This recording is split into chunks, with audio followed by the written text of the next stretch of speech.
All right. I think that is everything. Let me just make sure. It should kick off here in a second. It is. All right, just had to check my audio levels. Everything sounds good. I can hear myself through the stream, so that is the way it's supposed to be. And let me just, oh, hang on, I gotta fix my windows here so I can see the chat windows. In case you want to partake in the any discussion or ask questions or anything else. If you've been here before, you probably know I have chat windows open, so feel free to jump on in and ask questions or make comments, and I will address them as soon as I can. I don't monitor it all the time, but I try to pay attention and at least see when people pop in to say hi and other things. It's hard to do, you know, woodworking.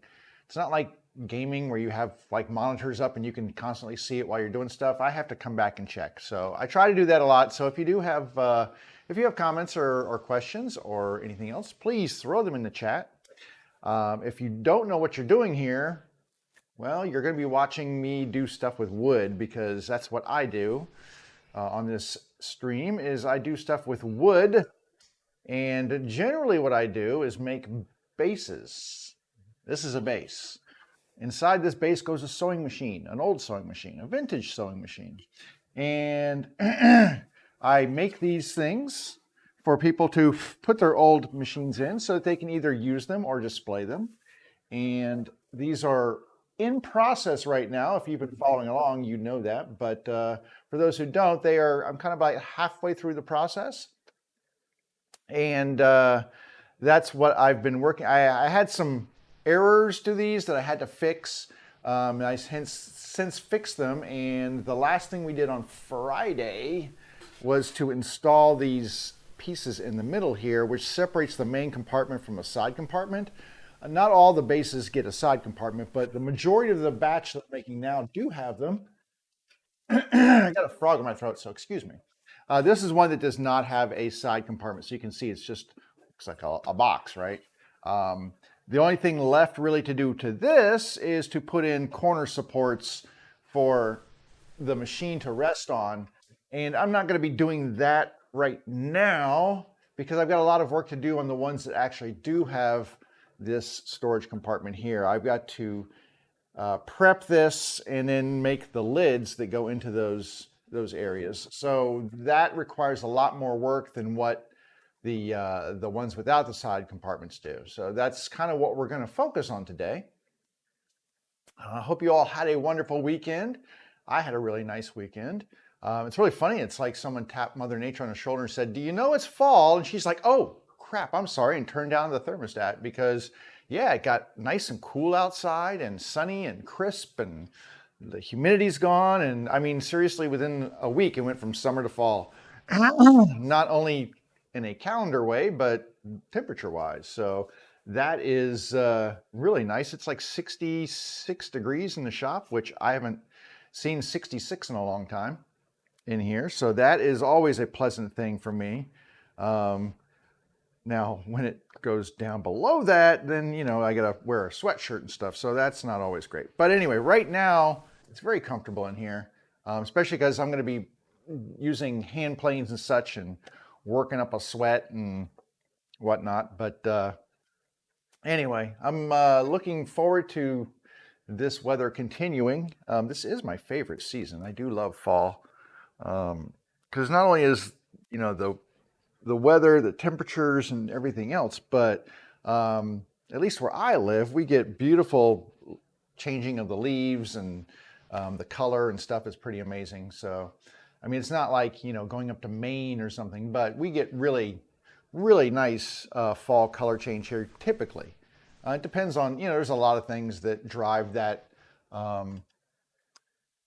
that whole color changing process, be it the amount of water that you've received throughout the summer and everything else. So, but I'm hoping that this year we will have a nice fall with lots of color. Not a lot of acorns this year. I mean, the acorn thing kind of fluctuates. Some years my deck are covered. It's like I can't walk outside without slipping on marbles. There's so many of them. This year, it's not so many. So I guess that's cyclical kind of thing. I have no idea. Anywho, but yeah, so had a good weekend. I didn't do a lot this weekend.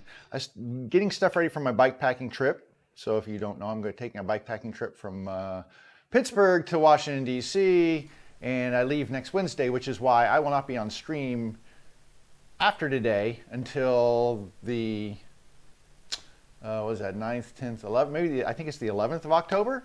So taking a couple of weeks off of stream to go get some recreation time in, which should be nice. And the weather should be fantastic. I've been doing the long range. I know they're not really super accurate, but I have been checking the long range weather forecasts. And so far, fingers crossed, it looks really good. Kind of chilly at night, but that's okay. I've got down sleeping bags and pumpy down coats and you know, all kinds of different gear to take to be comfortable and no matter what the weather is. So fingers crossed it's sunny and nice weather, and I'll have a really good time with that. But in the meantime, I still have all these bases that are kind of in a state of needing to move forward. And there's a lot to do with this today. So let's go ahead. I tell you what, I'm going to go ahead and cut the chit chat short because I normally chit chat a bit longer. But today I want to get these moving. So I'm taking this clamp off here. I didn't even set up my other cameras here. I think I've got one camera set up here. Well, two cameras set up. I think I have the camera 4 on. Yeah, so I've got camera 4 on, but I don't have cameras 1 and 2, or 2 and 3 set up. So we'll have to do those as we kind of need to move to different areas. I'll turn those cameras on and set them up. I just kind of had stuff going on this morning and didn't have time to set up all the camera angles, but we have 2 of the camera angles and I think they will be sufficient for what we are working on.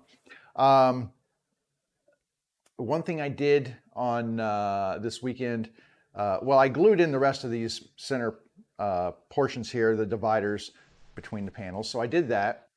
And then I also cut me a section of, I had done a glue up. I took 2 pieces of walnut and glued them together so I could have a larger piece to create a triangular piece of wood here. And this will be cut down into little corner supports, which the sewing machine will sit on. The sewing machine does not rest on the bottom of the base here because of the way it's constructed. It really isn't made to support the weight. All it is a rabbet cut around the inside, and then this is glued in. So it's not made to support a lot of weight. The weight is actually borne on corner supports, and I cut these triangular pieces into smaller pieces like this.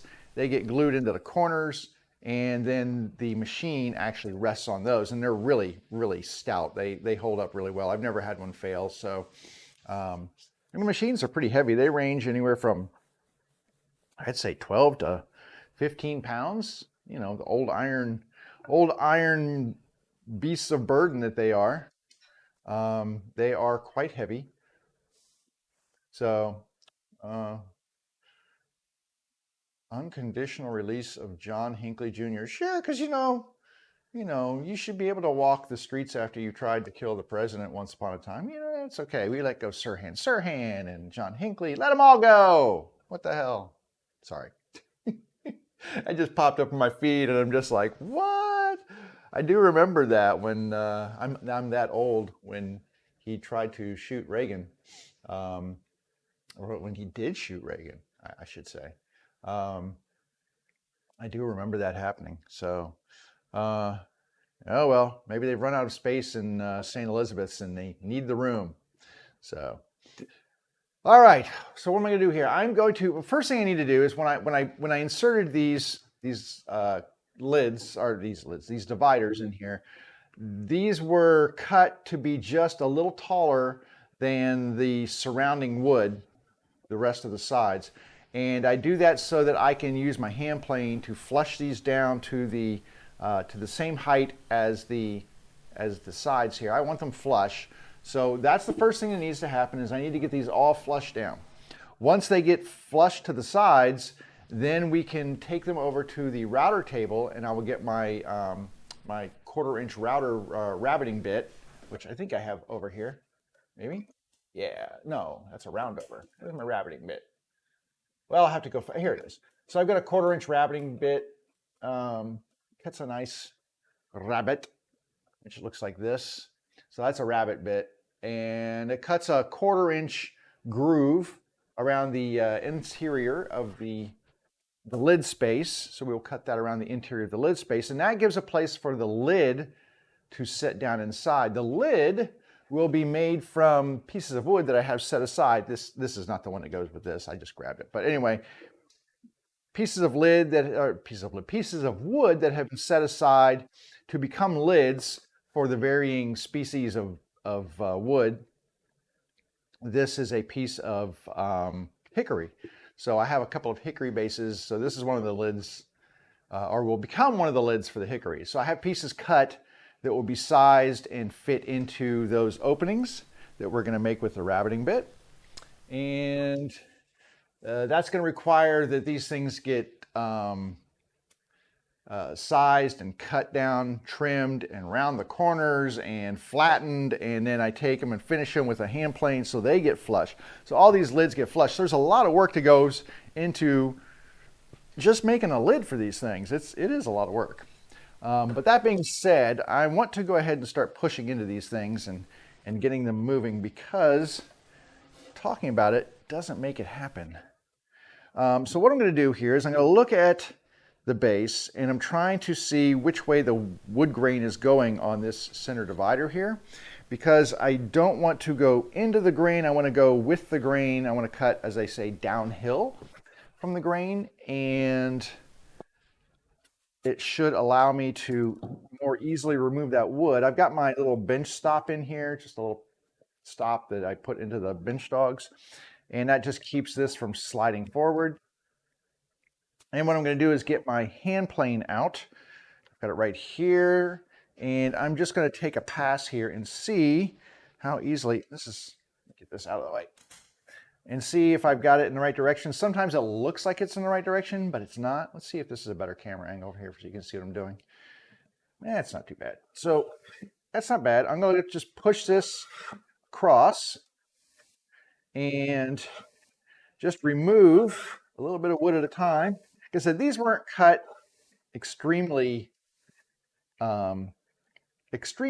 They were maybe an 1/8 of an inch or slightly less than an 1/8 of an inch above the sides, just enough to give me some leeway to work with. But I do have all of these to flatten down, so I will be using this plane to just take them down.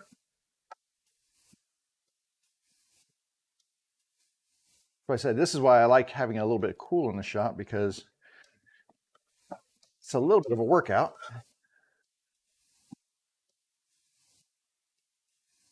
Now the walnut's pretty easy to work with, but as I get to some of the stuff like I've got some white oak and the hickory, oh my God, that hickory is, I'm sure, going to be a bear,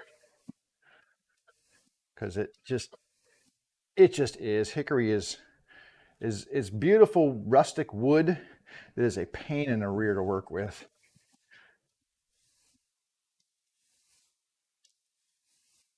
Now, doing this sideways, I could also turn this.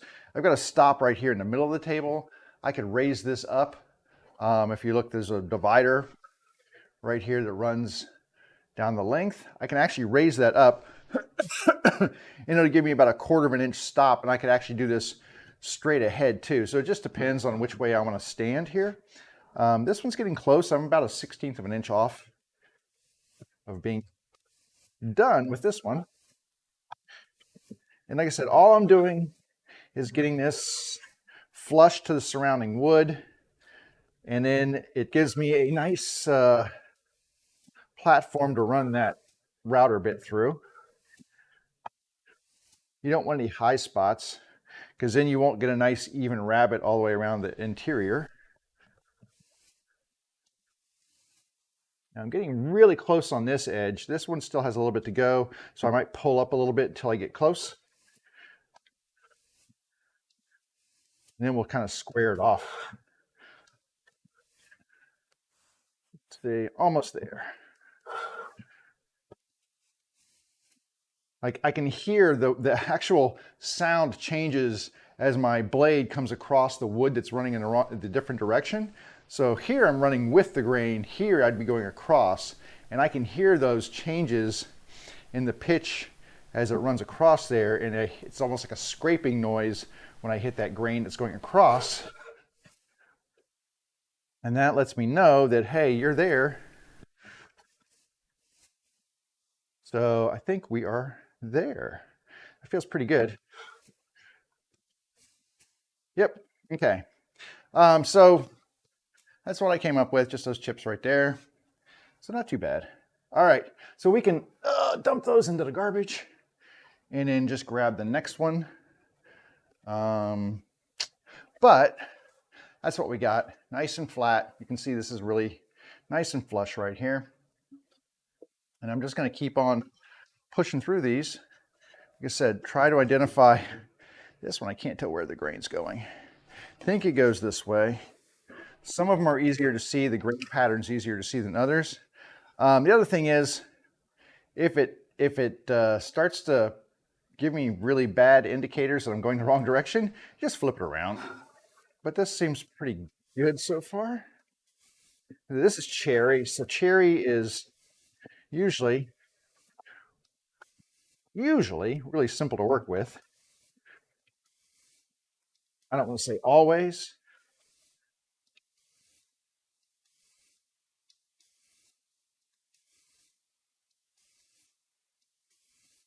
For the most part, I do enjoy working with cherry. Let's see if I can get this down here.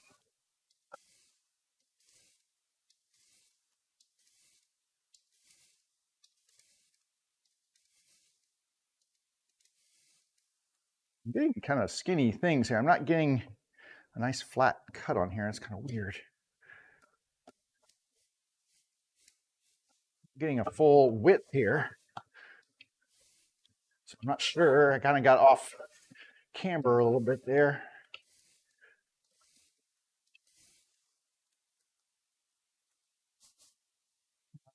Also going to make just an adjustment here. My blade's just a little off center. So I'm going to loosen and straighten it. So I'm getting a straight cut across the face. You just have to kind of play with it a little bit. I could actually go down just a hair too. And I probably need to open up the mouth just a little bit, just to let a little bit larger shaving through. There we go. Okay, let's see what that looks like. That's a much thicker shaving. You got to be careful when you do that. I mean, yeah, see, I'm already flush here. Now I'm starting to take off the side. So I'm high on this end. So I'm just going to kind of come from the middle and work that down instead of coming all the way across here, because this is already flush. And I don't want to take too much wood off.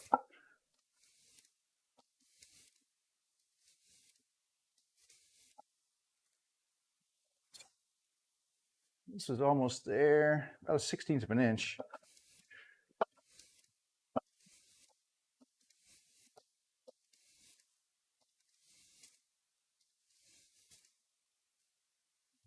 Almost there. Oh, there was that nice scraping noise as I came across, but it should be nice and flush now.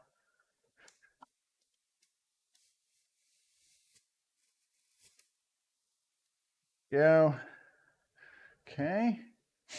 That feels good. I'm going to back, before I get into the next one, I'm going to back this blade up just a little bit. I do not want to take that big of a bite out of the next one to start with. So anyway, that one's done. All right. And just keep grabbing these things over here.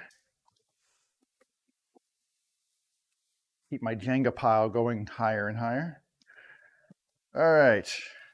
All right, now this is a hickory, and this is going to be a pain in the rear, because I just know it is. So I'm going to brace myself for this one. Oh my God. Okay. It didn't like going that direction. Wow, that was thick too. Hang on a second. I got to loosen this up. Back it off just a little bit, because that seemed like it was a little much, and it didn't like going that direction. Let's try going the other. I mean, it's the way the grain looked like it wanted to go, but I'm gonna have to lower it down just a little bit. I just want to take a tiny little bite out of this thing. That's nothing. I just keep lowering it until I get a really thin shaving, like that.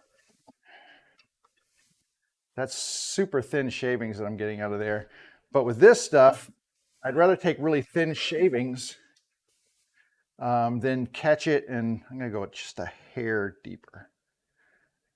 I'd rather do really thin shavings than dig in and have it tear out. But these are nice. I mean, these are pretty nice thin shavings right here. I don't know if you can see. I'll show you how thin these are. So they're pretty thin. There's not much to that. But like I said, you look at the wood grain and you think that you're cutting in the right direction, but sometimes the wood just says nope, and you got to listen to what the wood's telling you, and don't just force what you think should be right. If you're getting tear out, planing in a direction, God, stop and go the other way. At least try going the other way. Sometimes the wood grain is just wacky and there is no good way to go. You have to kind of come at it at different angles and stuff, but you should always try to feel what the wood's telling you. It'll let you know if it doesn't like it. This is actually working pretty well here. Now I feel a little height over here. I'm just using my fingers to feel where it's proud of the edges. Your fingertips are your best way of telling, because they are super sensitive. Across there. Right over here.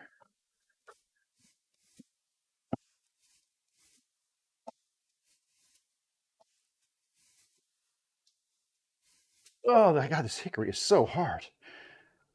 But we're almost there.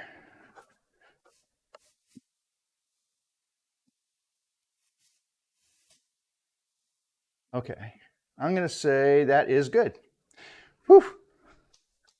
Whew. But these are super thin shavings right here.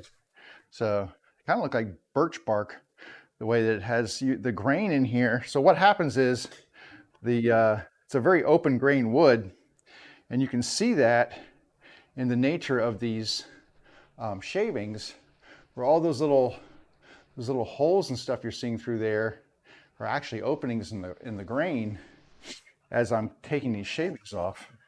So this is much more open grain than like that cherry that we just did. And I think the oak will probably be the same way.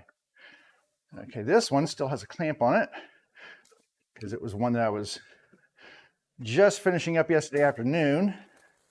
So let me get the clamp out of the way. And then once again, try to figure this out from a grain orientation. I got no idea. Because here's the thing, if you look inside here, there's no apparent, like we're looking at this piece right here, there's no apparent grain pattern. Like if you look at the side here, you can see that grain running along there. So you can see where it starts off like lower here and then comes up this direction, right? So it's kind of angled. But over here, and it's really, you can't, I know it's kind of hard to see. It's not as bright here, but it's hard to see. There is no apparent grain direction in here. So all I can do is really try to look and see what I think might be appropriate. I don't know. Let's give it a try this way. Like I said, you can always change direction. So let's try it this way, see how that feels. Not too bad. And the other thing is, if I feel the wood, if it feels really smooth, it's usually an indication. If it feels kind of rough, it's like, well, that might not be the best angle. Let me try it this way and see what this feels like. Okay, now that one, you could, I don't know if you could hear it, but it's like chunky and pulled up a really thick piece, and this feels super rough. So that in itself says, nope, flip it. Because it was much smoother going this direction. Yeah.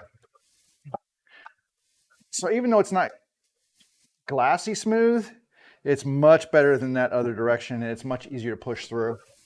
So we'll just call this the preferred direction.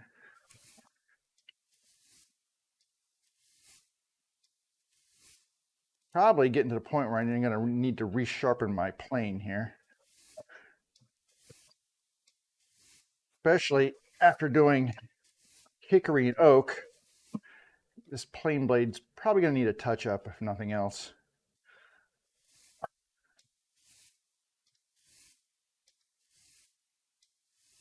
Now, another thing that helps is instead of running straight across, you can angle the blade like this, and you'll get these little cone-shaped things here. But that actually does help to slice through that wood instead of just chopping it off there. So sometimes an angle really does help a little bit in getting a smoother cut.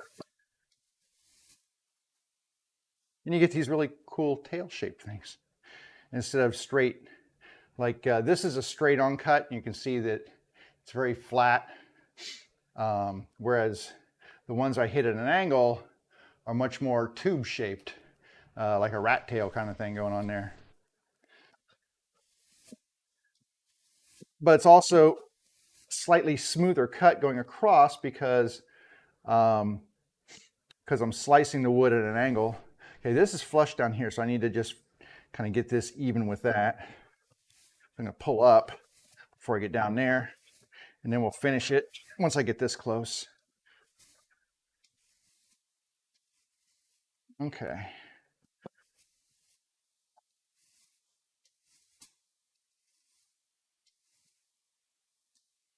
Here I have this flat. Feels pretty flat right there. Okay. Pretty good right there. And all this is going to get sanded and everything too, so not too concerned, but all right. So this cherry is done. How many is that? 4. So I've got 2 more to do. Oh, I've got another, as my Jenga pile gets taller, I've got another hickory over here. I guess let's grab the hickory and start on that one. Why not? Why not? Now, once again, this looks like I can tell which way the grain wants to go. So if you, I don't know if you can see inside there. Let me show you. So it looks like the grain is kind of, you can see that flow coming up, right? That where the dark wood, you can't see that, but you can see that. Okay, so you can see where that wood is kind of flowing up this way. It looks like that's the direction the grain wants to go. If that's the case and it's going this way, I want to cut this way to cut across it. But once again, this hickory doesn't always lend itself to common sense. So let's see.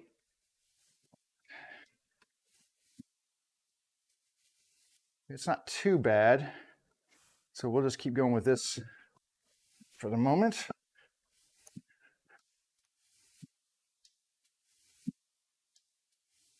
Okay.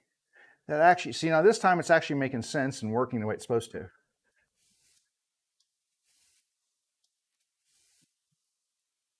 Now I actually put a couple of shims in here to close up a couple of gaps.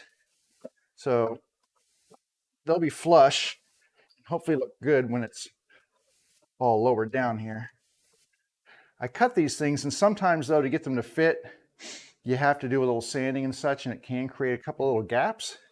So depending on how big the gap is, I might use a shim, just a little sliver of wood. Like I'll take a little sliver like this and put it inside that area, and then kind of shove it in the opening and then snap it off or cut it off to give myself no gaps in the wood.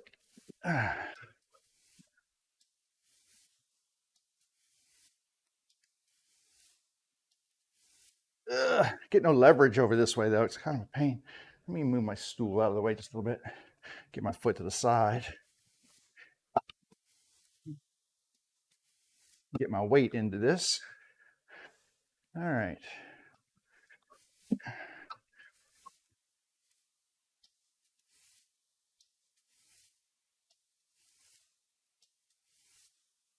So we've only got one more to go after this one.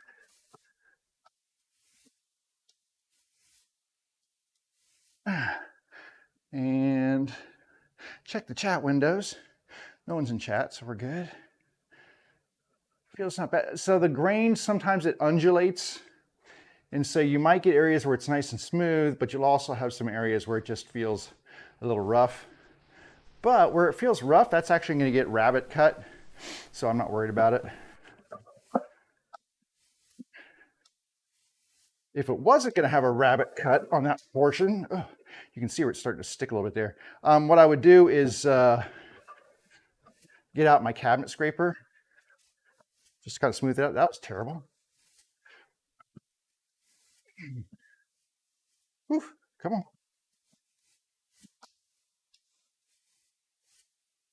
on.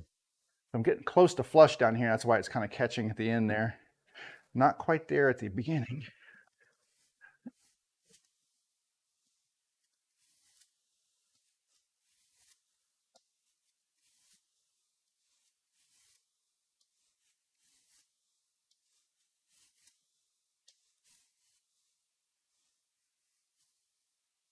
Okay.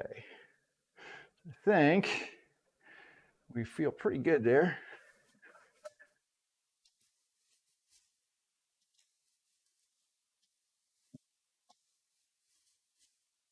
All right. Whew. God, that's a workout.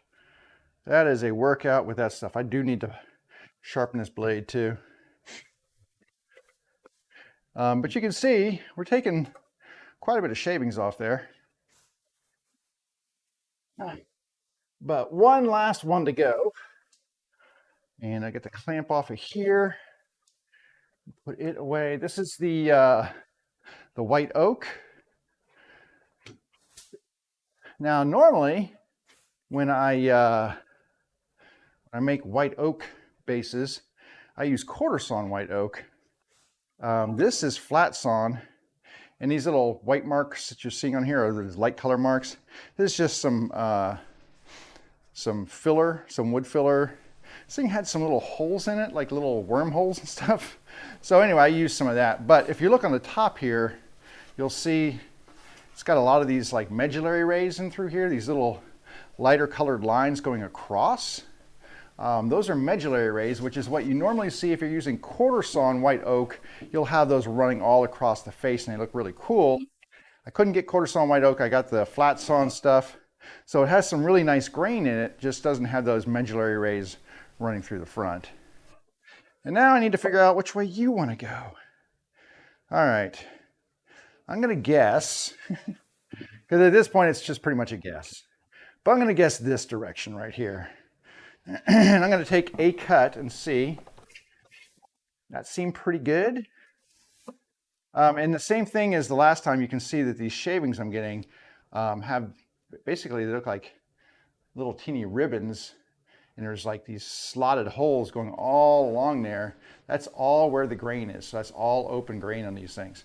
So oak, especially white oak, very open grain wood. Very large pores, if you will.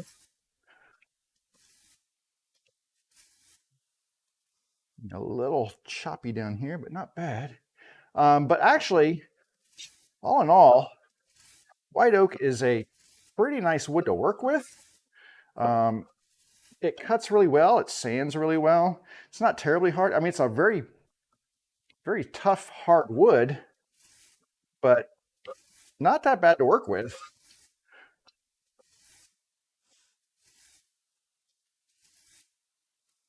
So I enjoy it. I say it's just one of those things that it's hard to get stock sometimes, because a lot of cabinet makers and such love this stuff. It's a very classic design for cabinetry and furniture, and a lot of times, like when a wood vendor gets it in, it gets snapped up, or they'll just have guys that have put in orders that you know, it's gone before you could ever even see a shelf.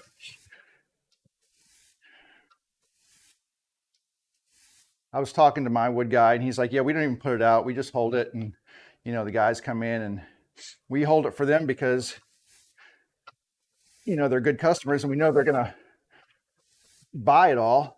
I was like, well, I'm a good customer. I'm not buying as much wood as a lot of these guys are, though. You know, when they're making entire kitchen cabinet sets and stuff,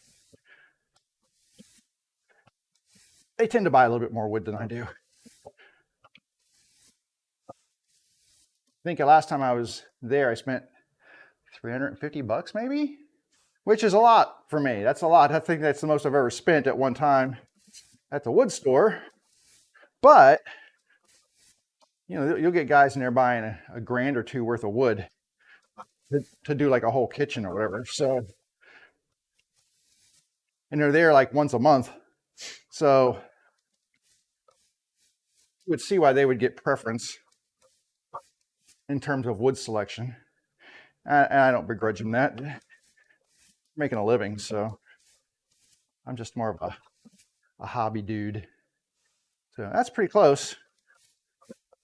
Trying to get it flushed down just as much as I can. Right here's a little high. But there we go. All right.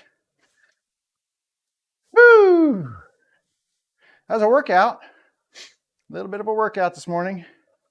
Workout with the hand tools. My hand is like, ugh. But those look really nice. And that means we can move forward. So before I move forward though, now I need to make some space because all of these bases are actually sitting on my router table. So I need to kind of move them out of the way. I think I'm going to set them over here onto the other side of the table saw. So for those who don't know, my router table is built into the extension wing. You can see it over here. So it's built into the extension wing over here. So that's the cutting side of my table saw.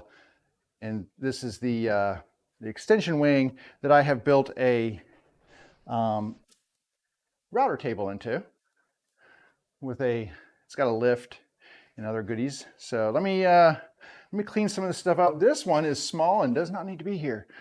So I'm going to set it off to the side. We won't be messing with that until it's time to install some corner supports.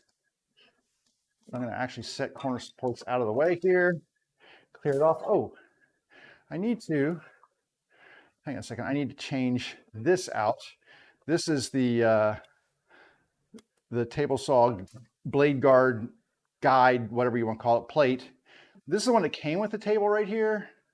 And this is the one that I put in because this is a zero clearance. I have to put the blue one in when I do, when I'm doing 45-degree angle cuts or any kind of angle cut because it has a wider slot right here. And it needs that slot so that the blade can tilt inside there and not hit the guard. So that's why that's like that. But I need to stick that away. What time is it here? 11:40. I wonder if my son's awake yet. He should be. It's time for him to get up and go to work. Anybody else have one of those? One of those, you know, sort of adultish children who still lives with you? I do. All right. So I need to insert the thing here. I'll tell you what I need is I need a new camera angle. Let me turn the camera on over here. Give me just a second, and I'll give you a better angle of the table over here because you can't really see what I'm doing at the moment. And we'll get you a little closer in here. That should do. Right there, perfection. All right, there we go. All right, we'll switch over to that view. There we go. So that is the business end of the router table. And what I'm going to do is raise the bit up that's in there. I've got my large roundover bit in there, and we need to take that one out. And that is that's on a 1/2 inch shaft on that router bit. So we were going to have to change the collet. The collet is basically the collar that holds this bit in place. So let me get my wrench here. Maybe. I got it trapped in here from one of my things. Anyway, I got to loosen this. And it takes like 2 spins. It gets loose and then it gets tight again, and you always got to do it that way. I'm not sure why. But anyway, take this one out. You can see that is a larger 1/2 inch shaft on here. And this is a 1/2 inch collet. So I've got to change this collet out for a 1/4 inch, because that is what we will be using on the rabbiting bit.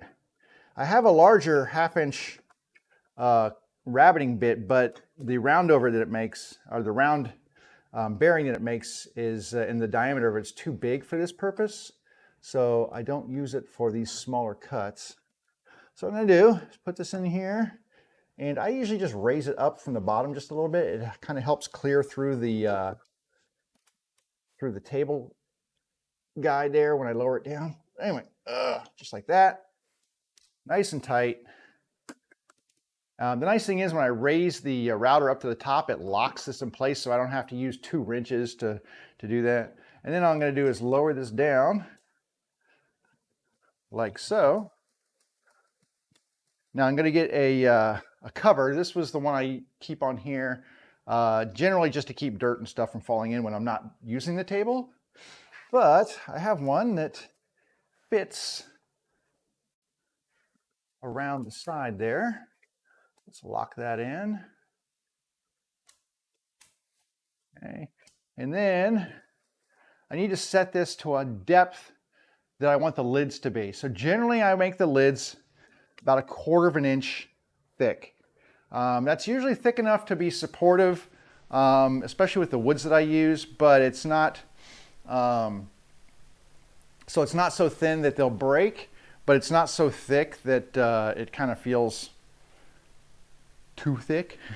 I don't know what to say. But 1/4 inch I found is just about the right depth for what I like to do on these. So I'm going to set my little Craig multi-mark here to about 1/4 inch, and I'm just going to set the depth of the rabbit cut to be right about there. And I'm going to just do a practice cut on a piece of wood just to make sure that it's where I want it to be. And I can just use a scrap piece of wood for that. Actually, I think I have a scrap over here that I'm going to use. And we'll just take a scrap here. We'll cut with this. We'll measure that again just to make sure it's the thickness that I want. Once I have that thickness established, then I can run around and do the cuts on the inside of the storage compartments there. But 2 things. 1, I'm going to do a practice cut, and 2, I'm going to use my marking gauge right here.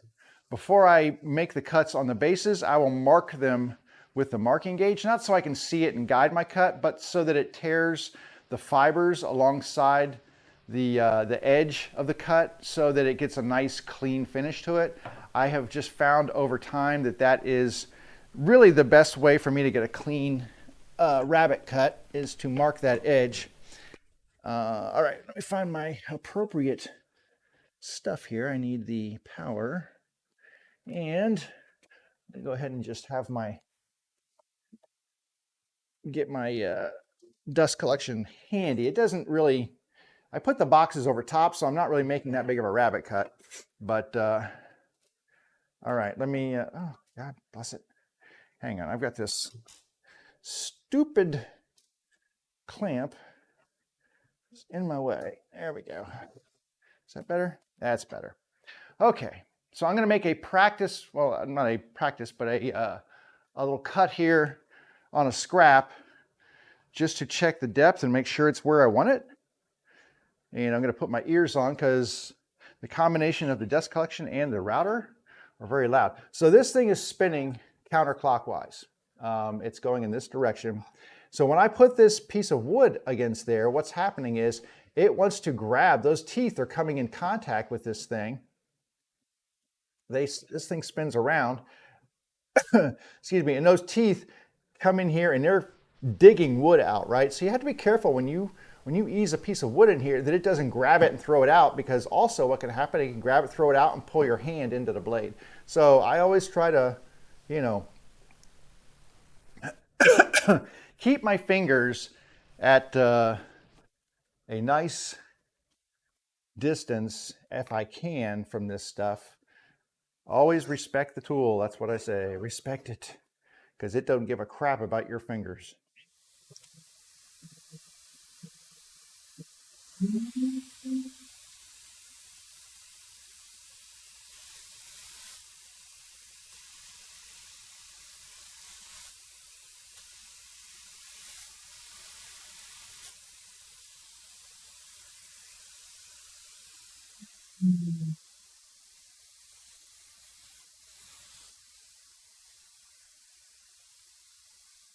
Okay, so here is the little shelf that it made right there. You can see that little cut right there.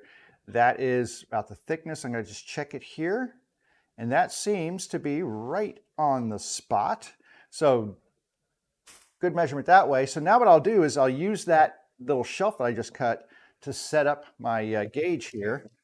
So I'm just going to put that over top of there, slide this until it touches the bottom. So you can see I'm taking this slides through, right? So this is the edge of it. So I'll just slide that through until it touches the bottom of this gap that we just cut here, this ledge, this rabbet. And then that gives me a nice setup. You can see it's not out very far, but I'm going to run that around the inside of the base, right around the inside of this area right here. And that's going to, like I said, it's not there to guide me, because normally you do this to guide your cut, right? To give you a cut line. I know where it's going to go, but this also, because of the nature of this particular marking gauge, it cuts those fibers. And when those fibers get cut, it gives me a much cleaner edge once it's done. And it keeps me from getting chip out or tear out from the process, which can happen when you're using a rabbiting bit. So I'm just going to take this, and I know it's hard for you to see, but I'm going to run this around the edge like this, and then up this way.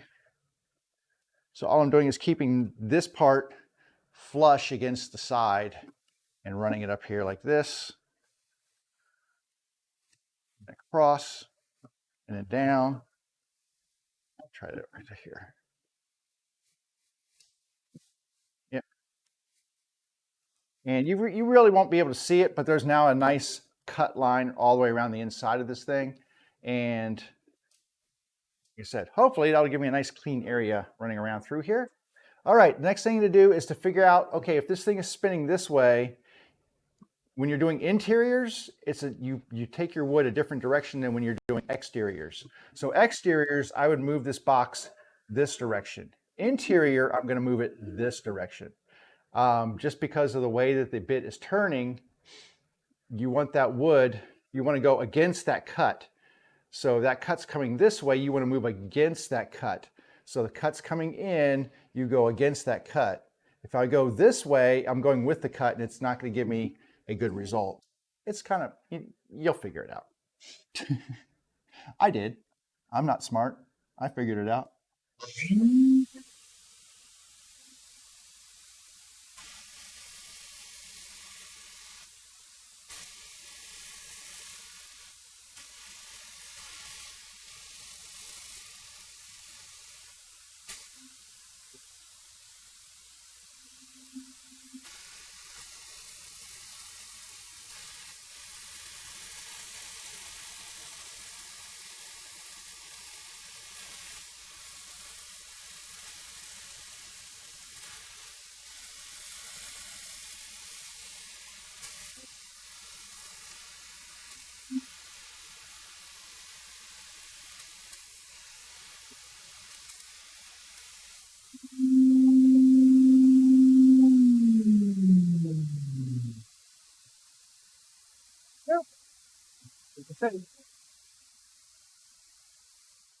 There you go. So you can see I've got a nice trim now all the way around the inside. And it looks like my cut line there from the marking gauge was exactly where it needed to be. There's a little fuzz and stuff around here, but for the most part, that is the little edge that we needed. It creates a little ledge all the way around the inside for us to actually now cut a lid to sit inside there. And yeah, so pretty nice, not a hard process. Just, I take my time. I usually make a couple of passes around the inside just to make sure that I need to make sure that I'm not cutting too deep. I don't like to make the entire cut all at once. I'm going to zoom out just a little bit for you here, or change the camera angle down just a hair. Let's zoom out just a little bit. There we go. And then let me get this one out of the way here. How about that? Is that better? That's better. Okay.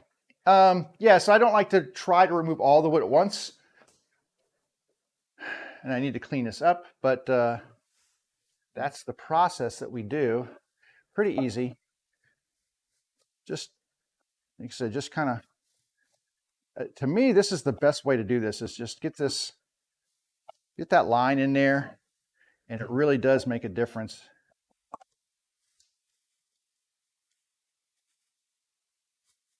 Some of this wood is a pain in the butt, like this oak. It doesn't really like my marking gauge too much because of the grain in here, so, but that's good enough. I'm going to go ahead and clean this up, and then we'll just go ahead and make another cut on this one.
Thing I do like about this is that when you've got this over top, all of those wood chips are self-contained, so they're not flying all around the shop. There's our next one right there. So that looks really nice. Nice and clean. Can you still see? No, it's starting to get in the way here. Let me start stacking these over on the side over here somewhere. Put them in the areas where they won't fall down and break. That would be sad. God, this oak is so heavy, especially since I had to add in extra pieces here. It is quite heavy. It's over.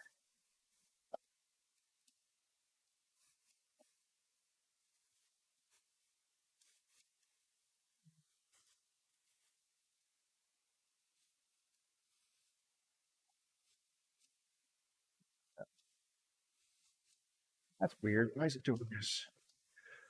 Sometimes the grain catches this thing and kind of tries to guide the bit a little bit. But this should be all flush. Okay, onward.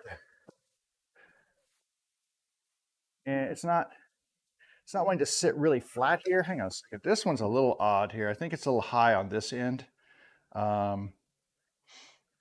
So I have to be careful with that when I run it through, because you'll see I'm getting, look how much tip I'm getting here. Getting a lot of tip, which is not great for what I'm doing here, because there's a lot of twist in here. I tell you what, I'm going to hold off on this one. I may actually flatten that lid out a little bit. I think I've got some high spots on there. It should not be that bad. I mean, if you look at this one's not that bad at all. It's just got a little teeny bit of twist in there. All right. Let me mark this one up, and then we'll do this one, and then we'll go do another one.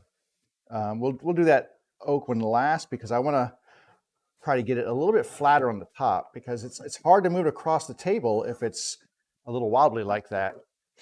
So, all right.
That one turned out really nice. Yeah, I mean, the big key is keeping the pressure down on these things while you're moving them around that bit, and that will help to keep the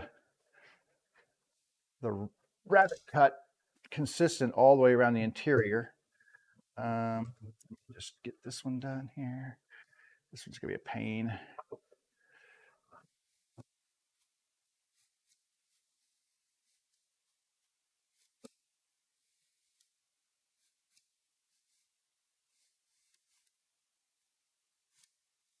Okay. Sometimes the ones I think are the biggest pain in the rear are actually the easiest ones, so you just never know.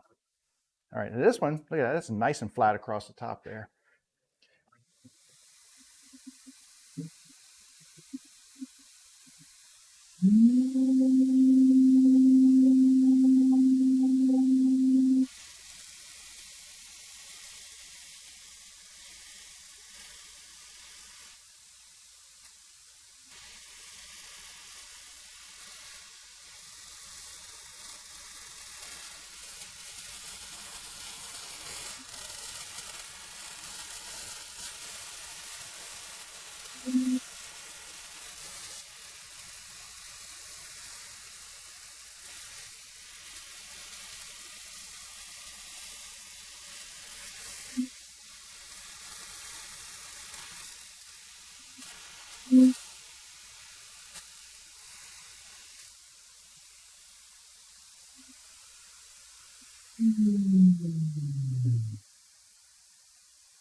This one made all kinds of ugly noises as I was going around, but nice clean cut. So I'll take that any day of the week. Any day of the week, I'll take that nice clean cut. Actually, I can stick this back over here. This last one right here. Oh, it's another hickory too. Of course it is. I saved the hickories for last, I guess.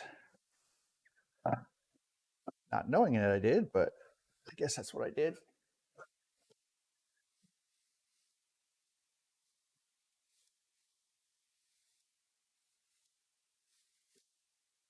All right. I like the way I made this because it's got a rounded section right here, so it actually fits in my palm really nicely like this. So when I cut this piece of wood, originally I had it all square, and I was like, I tried to leave a lot of surface area. I made the block, I didn't make everything, but it was a kit. But anyway, I made this round over so that I could have a place for my hand to really kind of hold it like this and not dig into my hand. That works out really well. And this is a piece of walnut, so it's really tough on this side, and then this is cherry on the outside. All right, last one is cut here. Let's go ahead and put this in. The only thing I'll tell you is when you flip this over, no matter what you're doing, make sure it's not touching the blade when you turn that on. Scoot it out a little bit, give yourself a little room, and then ease into the cut. That's usually the best way to do that.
So you can see there's some really big pieces that come flying off of here. Like, look at that. And some other big, larger chunks. When this bit is going around, there's some really big chunks that fly off of here, which is why I make that interior cut, because it helps to keep that, any of that stripping out happens underneath. If I didn't cut those fibers, it could tear up into the actual body of it. So that's the biggest reason, because especially wood like this, it likes to, I mean, that's a big piece right there. If that had happened and pulled into the wood, that would have been really bad. But it didn't, so we're good. So just I toss that in the garbage can. It's so big. Clean the rest of this mess up here.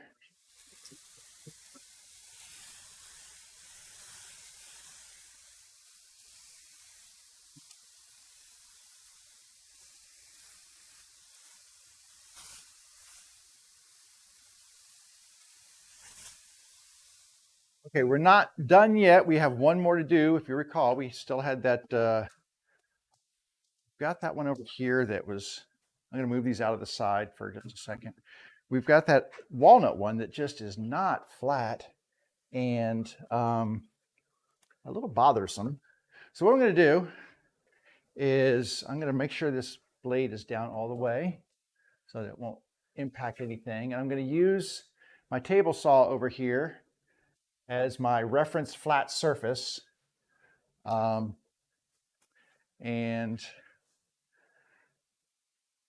I'm just going to mark, what am I looking like over here? Excuse me. So I'm going to grab this base. I'm going to put it over here on the table saw upside down. And I'm just going to tip from side to side to see where my high corners are. It looks like I'm high on these two corners right here. So if I flip it over and I get a pencil, and I'm just going to mark them a little bit. I don't want to take too much wood off of the end that I'm getting ready to put the rabbet cut in. So I might actually address that issue down here on this edge, because this edge does feel a little taller than this side piece. So this feels a little tall. So let me see. So I'm going to get my hand plane out here. We're going to see about taking this edge down just a little bit here. Take some shavings off. I'm not working it all the way up the length here. I'm just trying to get this edge down a little bit.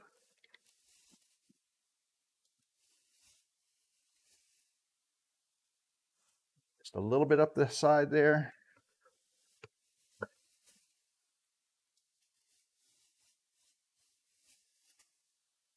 Okay, and then I'm going to check this again. I don't want to take off a lot of wood because I can end up just chasing my tail all over the place.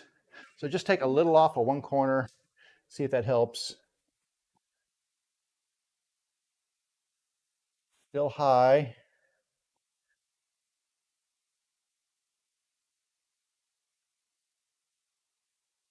Flip around, look at this way.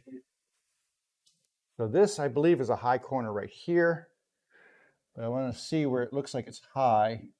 So it's actually rocking on this edge right here, which means this edge right here seems to be a little high. So maybe I can take this down just a hair, flatten this out just a little bit, right across here.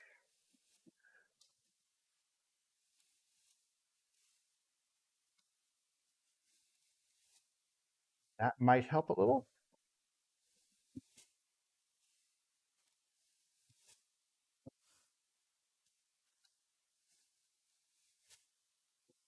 Then just work another pass. Oh, which way? Which way do I want to go here? Let's see. Let's just look and see here. Still high. Better. Dang, that corner isn't high though. That corner right there is just high. We're just gonna take a little more off here. And then I'm going to come in this way, clean up a little of this. There we go. And then we will check it again. Like I said, I take small amounts off. I don't want to go crazy with it. Really tippy right there. I think I'm going to have to take off a little off of this corner down here. I didn't want to, but it looks like I need to, just a little bit. So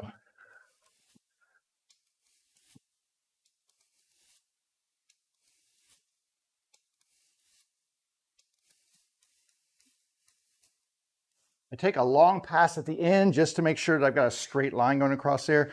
I'm also going to take off a little bit going this way.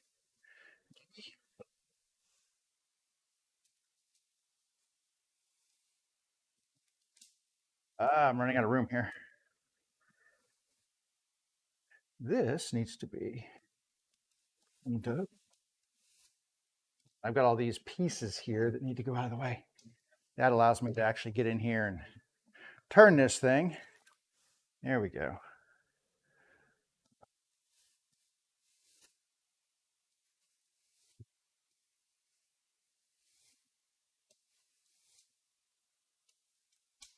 Just keep checking it. That's all you can do. See, we're getting much closer now. Still a little high on this edge. I want to take this side down just a little bit. So I'm just going to come in here and plow down just a little here.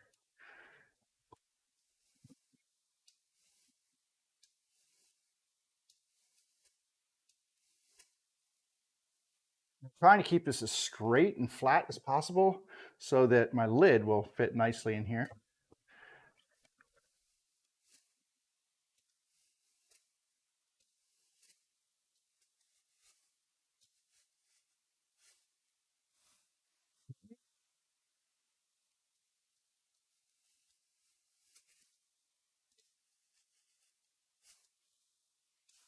All right, let's give that a try.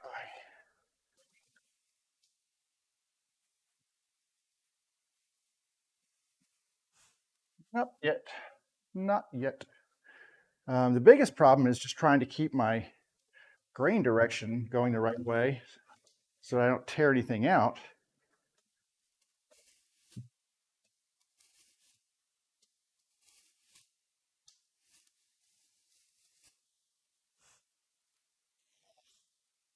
But I think I've got it pretty close now. I think I need to just kind of work at this edge right here.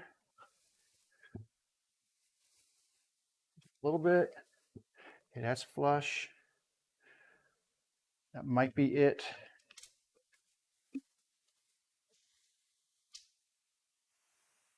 Still not quite it. Wow, you gotta be that way. All right, work this middle a little bit more right here.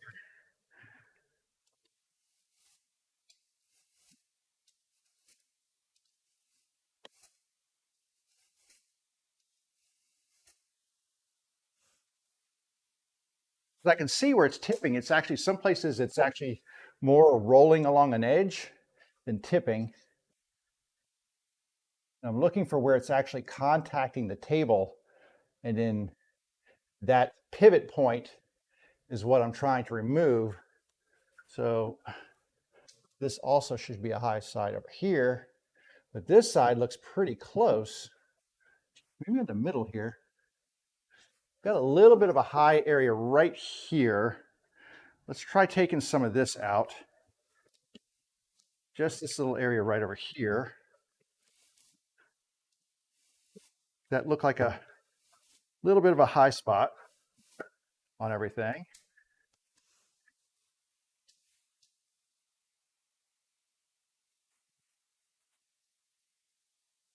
Here it's pivoting now. Now it's right on the corner. So we're going to come back and attack this corner again.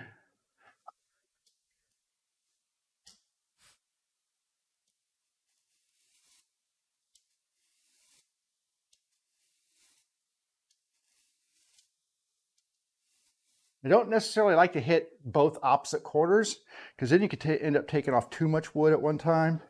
So I usually work on one. If that doesn't work, try to go back to the other corner. But I try to just work on one high corner at a time. It's closer, much closer.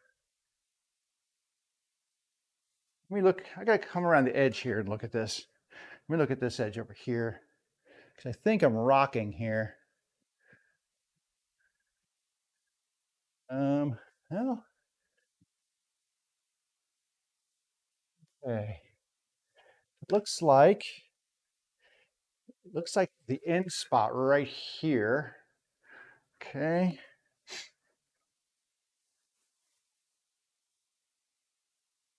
Like I'm playing detective here. It's a mystery. Just trying to get those flat spots, or work on those, making them flat spots, I guess is what I'm trying to do. They're not flat spots, but ooh. Oh God, almost. Freaking almost. Now where?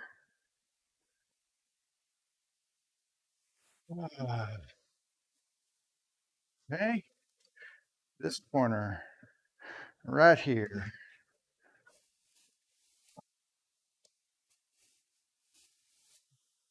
If I do this corner, I have to do this middle piece too, because I'm going to cut a little bit into there, a little bit into here.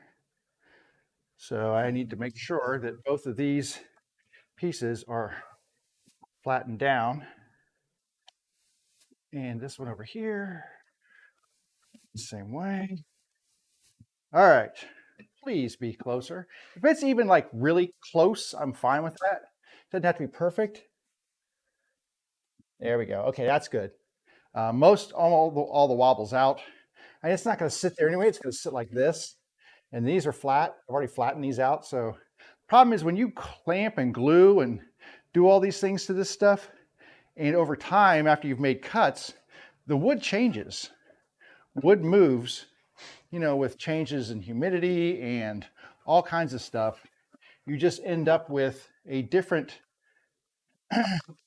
piece of wood than you started with. So you can get the most flat surface ever, but after you've let it sit in the environment for a little while, after making those cuts and the humidity changes and everything else, it's not necessarily going to stay that way. So the best we can do is get it close. All right, but that feels pretty good. Now we can move forward with making my cuts here, and then we can get this whittled out. And like I said, this one is for a friend, this particular base.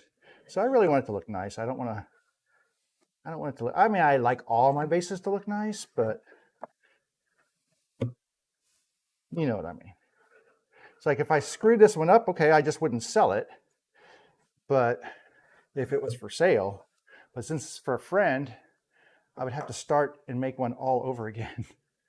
I just cut myself.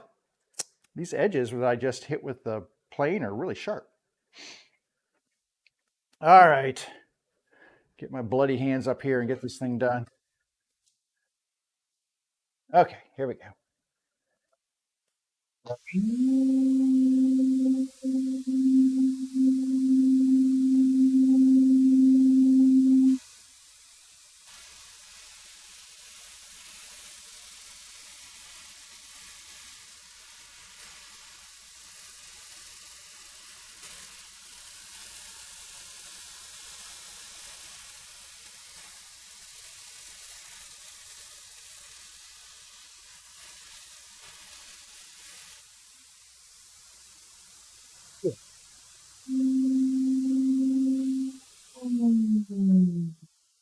I'll be right back. My son's car's still there, which means he's not gone. I'm hoping he's off today. Give me just a second.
Well, that was my bad. He's not working today. So I'm like, Alex, are you working? He's like, no. I'm like, oh, sorry.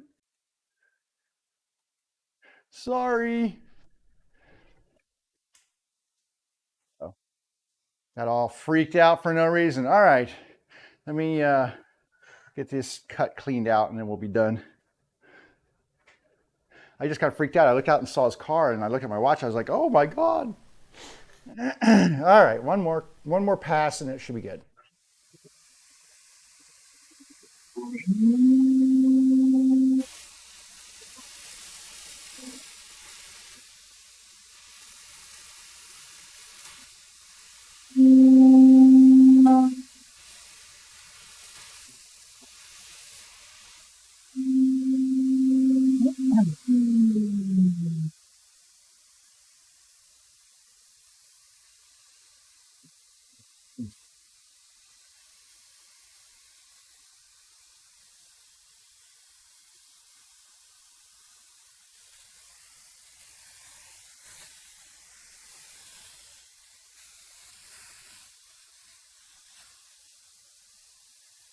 A couple of other big pieces that kind of came flying out of here.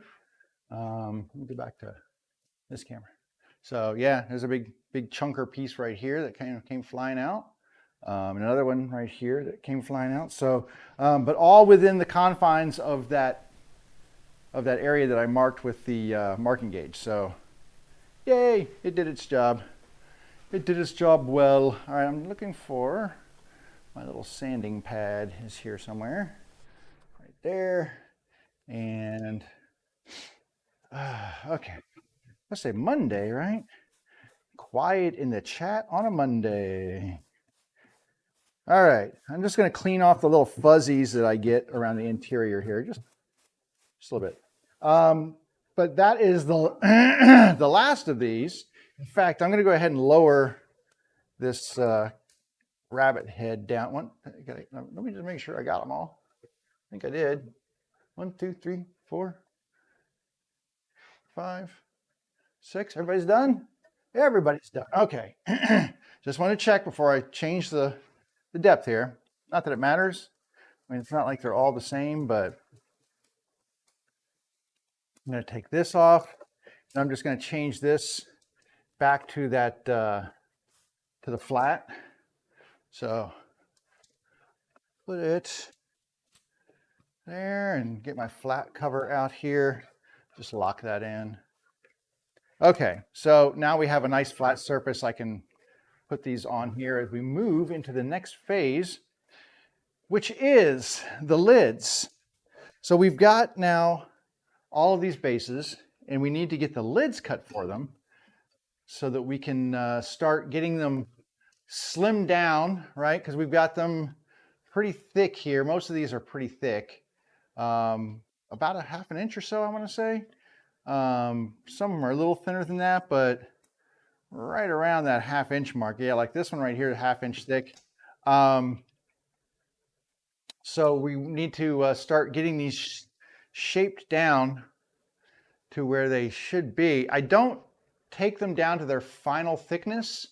Generally what I will do is take them over to my jointer and start flattening them on the jointer just on one side and getting it down to the point where it's pretty flat to the surface. And then I will finish things up once I have them cut length and width, and then I round the corners so it actually fits into the rabbit cut that we just made. Then I will take my plane and just start flattening them down until they are flush with the surface. And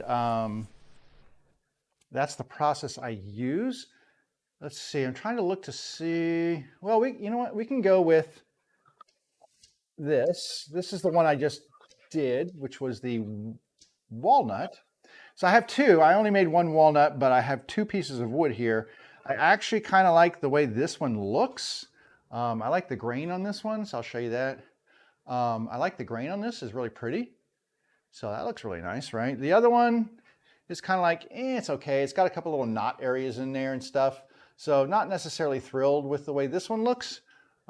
This one has the knots on the inside, but the outside of it, the other side, I say the outside, the other side actually looks really nice. So I'm going to use this as the top, and then this will be on the interior, so not really seen as much. So the key here is a couple of things. One, I'm going to be cutting these on, well, first I'm going to take this over to the jointer and I'm going to joint this edge right here flat, or this edge, this face. I'm going to joint this face flat, and then I will get one squared edge to that flat face. And then I can start measuring my base, the opening that we just created with the rabbit. I can start measuring that and getting this down to the appropriate width and the appropriate length. I will do that with a combination of the table saw and the compound miter saw. And yeah. And then once I get that done, what I will do is I will, when I get the appropriate length and width, and I'll do that by test fitting it in the grooves that we just made into that. That's not really a groove. It's a, I don't know what you call it. Anyway, into the rabbit cut that we just made. I'll test fit that in there. Once I'm satisfied that it is the right dimension for that cut, then I will get the old lucky nickel out here. So I got my lucky nickel. There's my lucky nickel. I'll get that out. I'll put that down. I will mark the corners, because the corners, the radius of this nickel is the same as the radius of the cut that the rabbiting bit makes. So I will mark those corners, and then I take these over to the disc sander over there, my 12-inch disc sander, and just finesse those corners. And that should complete the fit in terms of into the actual rabbit cut. And then what I will do is take it the rest of the way down with the hand plane. But I don't know how much surface I need yet until I can actually fit this into that rabbit cut. I don't know how much to take off. So I could do a couple different things. I could actually run it through the planer, but it's a little small to run through a planer. I don't like running short boards through the planer. Never been a fan of that. I like longer pieces of wood. It gives the roller something to hang on to, and it doesn't kick as much. But let's start by moving all of this stuff off. I'm going to need the table saw, so I'm going to hook my dust collection up to the table saw.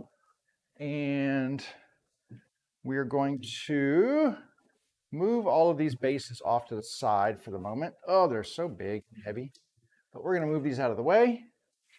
And then I will adjust the, let's go to camera 3 here, which is now looking at the bases, but we're going to move that, give you a little bit better view of the, let's take a view of the table saw right there. There we go. And then camera 2, let's just fire that up and point it at the jointer. I know you can't see that right now, but I'm going to just fire this over at the jointer.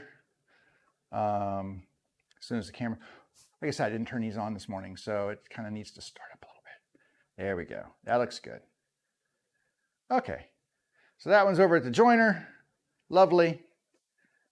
And we can, let me see how that looks on camera here. There we go. So there's the jointer. It's got a couple of bases sitting on it, but that's okay. So we're going to come back to here, and I will measure this. I'm going to move these bases over to somewhere. I don't know. I'm going to set them on my stool for right now.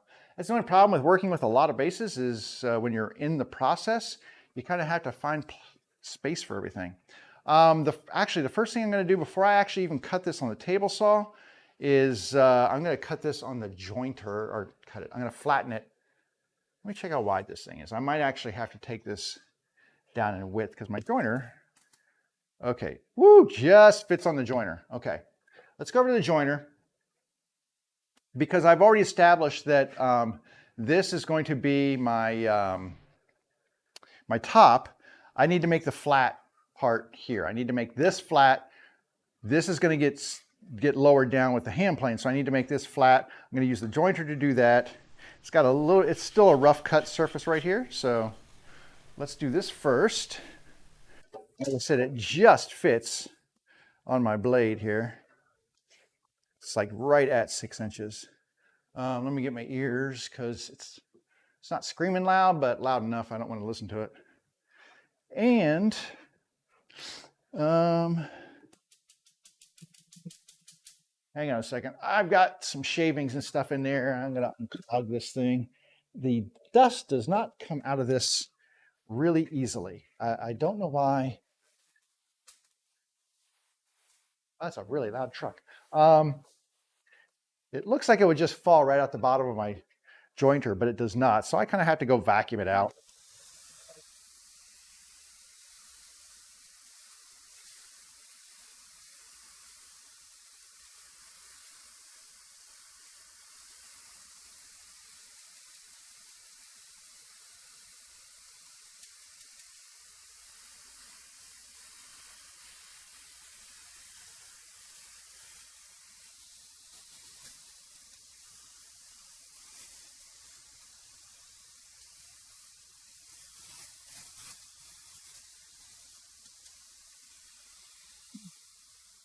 All right, that's enough of that. Let's go ahead and flatten this side.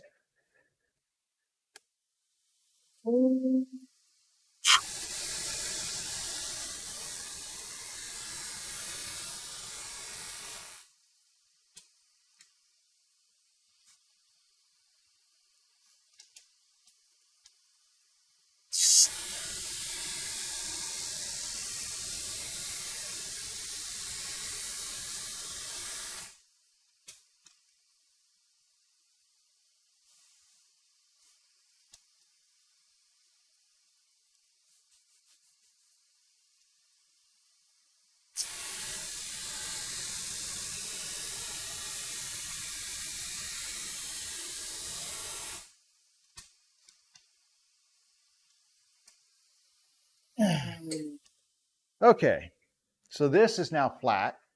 And at least there's a little knot here, so it allows me to know which side is going to be the bottom, and this will be the upside. And I just need to figure out where on here I want this to be. The other thing I'm going to do is I'm going to go ahead and put an edge right here using this against the fence. I put this against the fence and then clean this edge up just so that I know it's a nice square edge to run on the table saw. So I'll do that really quick.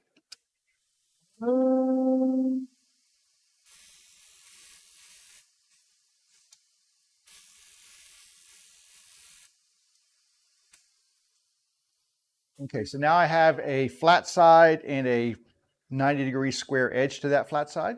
And we can take this over to the table saw and we can start making some cuts with that. I have to hook the dust collection back up to the table saw. And then we can start doing some measurements here on the base to figure out how wide we want this thing. Let me find my my tape rule. I'm going to get a pencil just in case. Sometimes it's nice to have a pencil. All right, I'm going to come check this out first. Let's see here. So in order to figure this out, I'm going to cut the width first. And that needs to be 1, 2, 4 and 3/8 there, and 4 3/8 there. So we're going to go 4 3/8. Looks like a winner. Let me set the height of the blade here really quickly. There we go.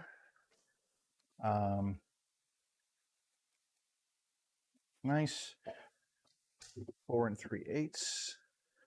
Just get my quick tape measurement done there, and then I'll come back and make sure it's exactly what I want here.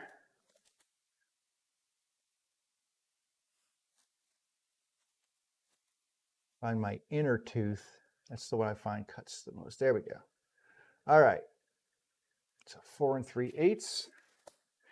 Now I just really need to figure out which side of this board I want to use. Do I want to use this piece right here? This has straighter grain. It's not as interesting as this cathedral-y stuff over here. I find this to be much prettier. So I think that's what we're going to go with. And we're going to put that edge against here. Instead of cutting off over here, we're going to cut this, which is removing some of this straight grain, which is not as interesting, pretty, whatever you want to call it, as the other. So the other thing I need to do is figure out where this is going to hit on here. So raise that up so that it does not impact the blade as I pass this across. All right. And let's go ahead and cut this to our width. Away we go.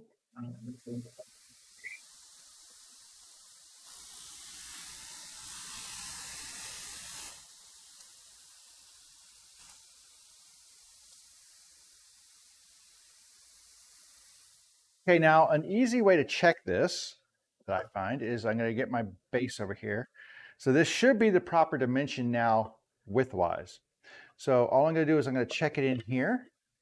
I can slide it into that slot and move it, and it's pretty nice. There's just a little bit of wiggle room. Then I take this edge and set it in there as far down as I can. Now remember, this is curved, so it won't slide all the way to the end. But I slide it down as far as I can, and that is really a nice fit. So really, to move forward now, we need to basically get this side. So one thing I'm going to do is figure out, okay, once again, where do I want to lose wood? Where do I want to keep wood? I like this part of the, I like it. It's got a little bit more of the cathedral shape and stuff up here. I kind of like this. So I think what I'm going to do is I'm going to lose the length on this edge right here. I think that's where I'm going to look. Plus, this is the rough cut side. So the first thing I'm going to do is I'm going to take this over to the saw and to the chop saw and square this edge up. Just make sure it's nice and square. Just shave a little bit off here. Then I'll make a measurement and see exactly how much wood we need to take off here. So first things first, let's, I'm not even going to put the dust collection on here. Should I? I should. All right, hang on a second. Oh, because you know what? Walnut dust is just notorious for not being good for you. So let me just hook this up. And actually, I'm going to be making a couple of cuts with this saw anyway, so I might as well hook it up over here. And then I need my, I need the power cable because we're not routing anymore. So unplug the router and plug in my saw. And you can't really see me, so I guess this is probably the best angle for what I'm doing over here. I've got my board here. So I'm going to take this over to here. I think you can see the saw. And just really just shave this edge off. I know you can't really see that well, but trust me, that's what I'm doing. So I'm just putting this right on the edge here just to get a cut. Let me get my remote.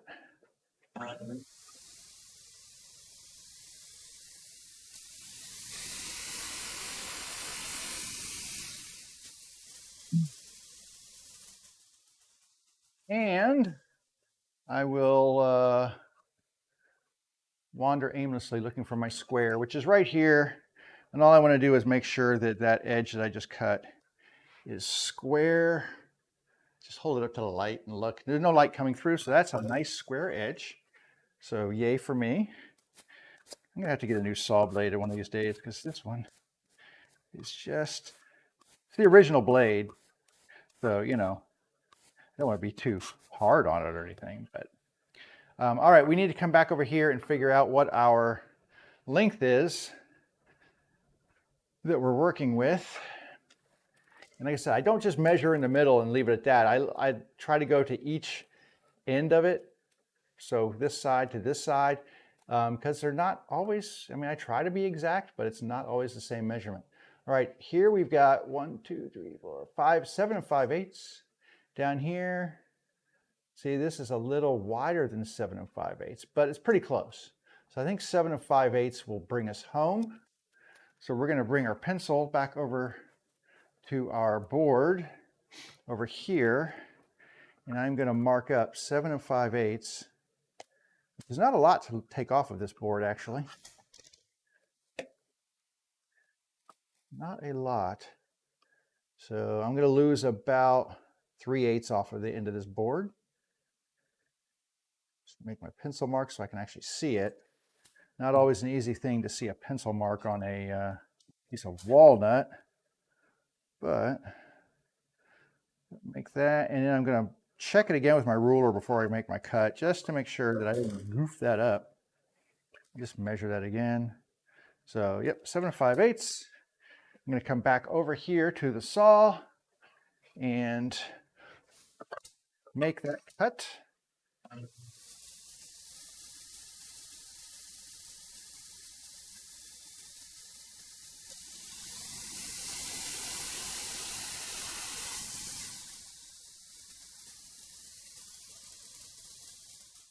Okay, and just like we did checking the width, we're going to come back over here and we're going to check on the length.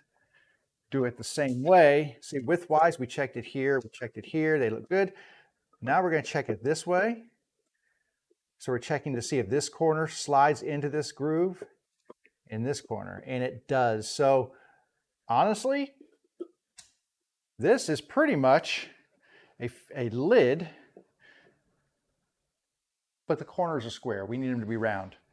So that pushes us over to the back to the table over here in my lucky nickel. Let me get this stuff out of the way here because it's on my workbench. I don't like to stack a lot of stuff over on that router table because it will pull it'll pull my table. I've had the whole table, it's a lot of weight on there. I've had the whole table come crashing over, like flip upside down. That's bad. All right, so this is my bottom. I know because it's got the little knots and stuff in there. I'll show you over here. You can see it's a little knotty and stuff on this side, so that's why I chose that to be the bottom. This is the prettier side right here, so this is the top. And then what I'm going to do is take my nickel and my pencil, and I'm just going to draw this nickel radius onto the corners of the lid here. And that will give me a guide for when I take this over to the sander.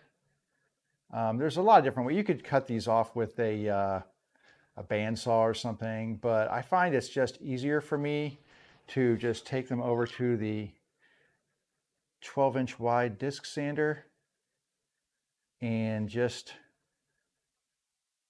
kind of rotate the corners there and nibble away really easily and quickly. I usually get a really nice cut there. I've been doing it that way for a long time, so I'm pretty good at it. You know, I'm not tooting my horn, but I've just done a lot of them. So it's really an easy process for me to do. But what we've done, let me just see if I can show you these. I don't know if it'll show up on there. Each corner, I don't know if you can see the radius on there. Each corner has a round over drawn on it. There you go. And I'm going to take this over. I have to, once again, I'm going to have to rearrange things, but that's okay. This is why I do things in batches normally. I'm just doing this one off here just to kind of show you the process. But generally, I would not do this. I would do everything at once just so that I didn't have to go through this process of constantly shifting from one tool to the next. I would just do them all at once. But you know what? It is what it is. I think I've got a camera over here that we can flip around. I think camera number 2, which was on the jointer, will work. Let me go ahead and fire that up for you. See if that's a good angle here. Yeah, that works. Let me just plug this in. And okay, get my lid right here with the corners on it. And I'm going to turn on the dust collection, turn on the sander, and round the corners.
And that is really all that is.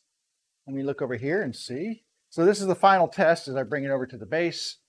You can see here the corners have been rounded. And really all I do when I have that on the sander is I just use one finger, usually I lick it, and I use it as a pivot point to just kind of ease the wood into the sanding face. But when I'm done, it fits like that. So look at that, there's our lid. Now we have a lid that is down to here. So the other thing I can do now, because like I said, I like to use the hand plane to get this down to my final dimension, but I don't, that's a lot of wood to take off with a hand plane. You saw me just doing that thin strip, getting the hand plane done. So I don't do it 100% with the hand plane. So what I'm gonna do, I'm gonna come back over here. What I usually do is I get my pencil and I mark, because remember, this is the bottom. So I want to have it setting in here the way it would be when it was done. So this is the bottom. It's got the little knots in there. That's how I know. And I set that inside. Then I'm going to take my pencil and I'm going to just mark the edge of this thing right around where it comes to the edge of the box, the edge of the base here. And what I'm doing is just making a line on the side of that lid that is a guide for me to know how much wood needs to come off. And I do this, there we go. So this has a piece of wood off of there.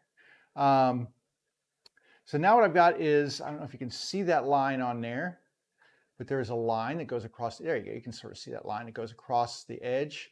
That line is now a guide for me to take this over to the jointer. And what I will do is put the top side down on the jointer and remove some wood and get close to that line as possible. So I try to get as close to that line as possible without actually hitting the line, because the line is just above my surface here. So I don't want to hit that line. I want to go just above that line and then go the rest of the way with the hand plane like here. So that's kind of my process for that. So I'm going to push the sander out of the way for the moment. We're going to go back over to the jointer. Once again, this is why I do things like, you know, try to do all the stuff batched up at once. But I figure if I show you the process, it's the same thing for all of them. So there's no sense in watching me do the same thing over and over and over again. That's why I try to go through at least just one example here for you to see. So I'm going to look at this and see which way the grain is sort of going to get the cleanest cut I can on this side. And then we're going to take this over here and we are going to run this through, and I will keep checking that line until I get this really as close as I can to this surface right here, to that mark we just made. All right, let's do this.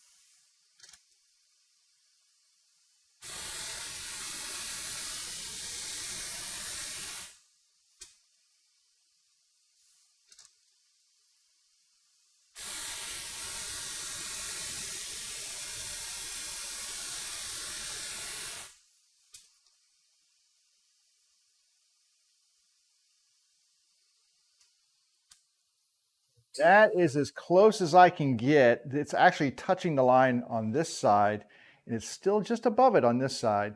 But, you know, we kind of hit that point where if I go any more, it's not going to fit inside my base. So we don't want to go there. Pile all this stuff over to the side here. So this side right here is good. This side's still a little high, which means I need to hit this with the plane.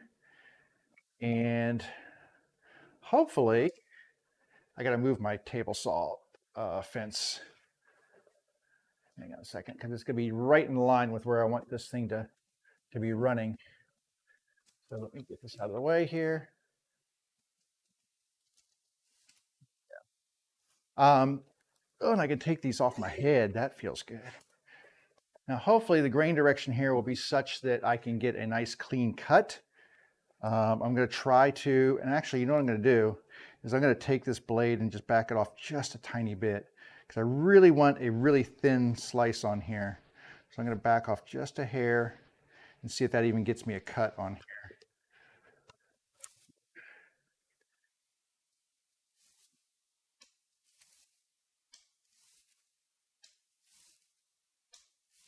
All right, now we're getting some cuts. Feels okay. Doesn't feel too rough. I mean, there's a lot of changing grain direction in here, so you gotta kind of be careful that you're not going to get any chip out in here, because that's really hard to get out of a flat surface when you don't have a lot of room to work with. Let me just take this a little bit lighter, just backing it up just a tiny bit.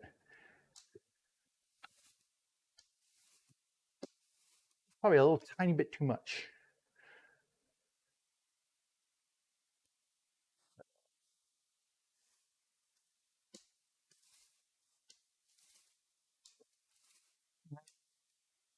Backed it off a little too much, got to come back in.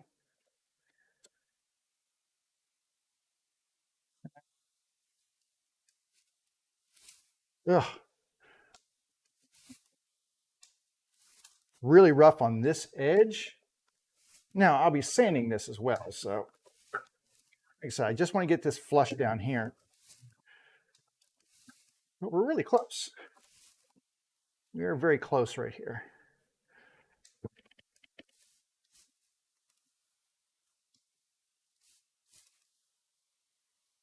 That is,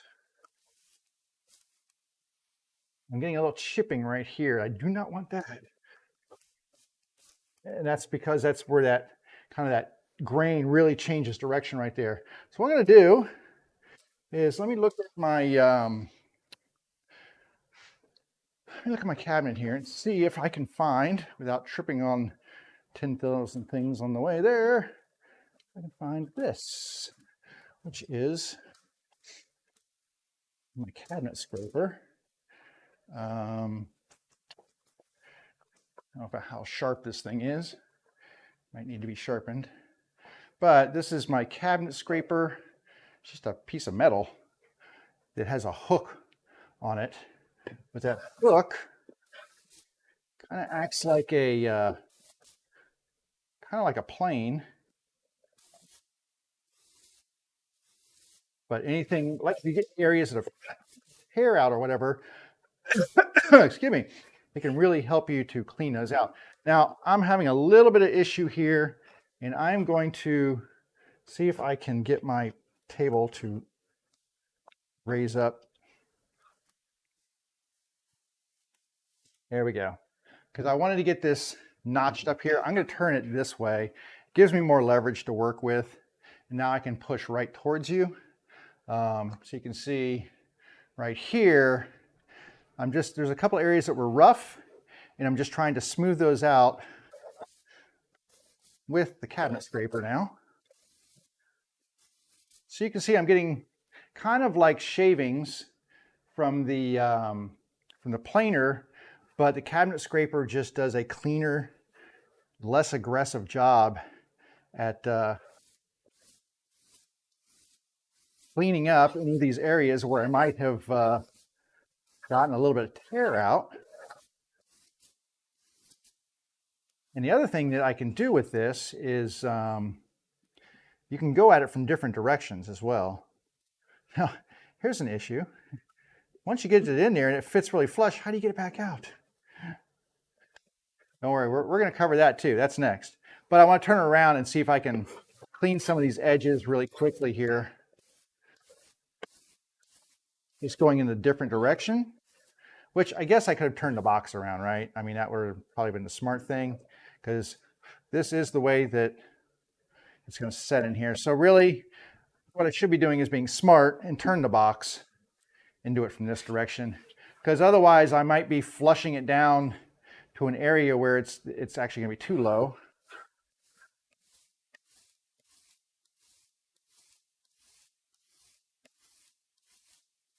Now, one thing about using a cabinet scraper, it gets hot, because basically that's a lot of friction.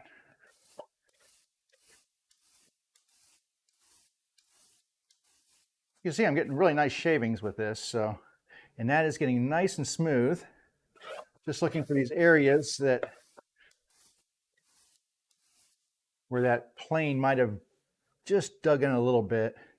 And like I said, usually it's where you have these changes in grain direction in here, and this is kind of a wavy piece of wood. So these little changes in grain direction are not super beneficial to getting a nice plane cut, but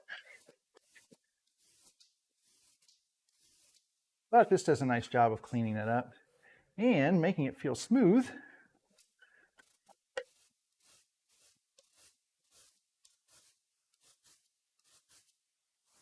That feels really nice.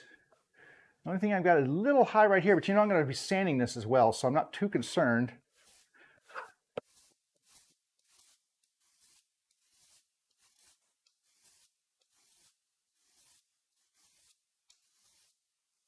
Not too concerned about it. But as you can see now, hopefully, so we've got a very nice flush lid, right? Super flush, as opposed to super fly, I guess. Let me grab the hose. Not sure how the hose got way over here, but it did. And I'm just going to clean up all these shavings and such real quick.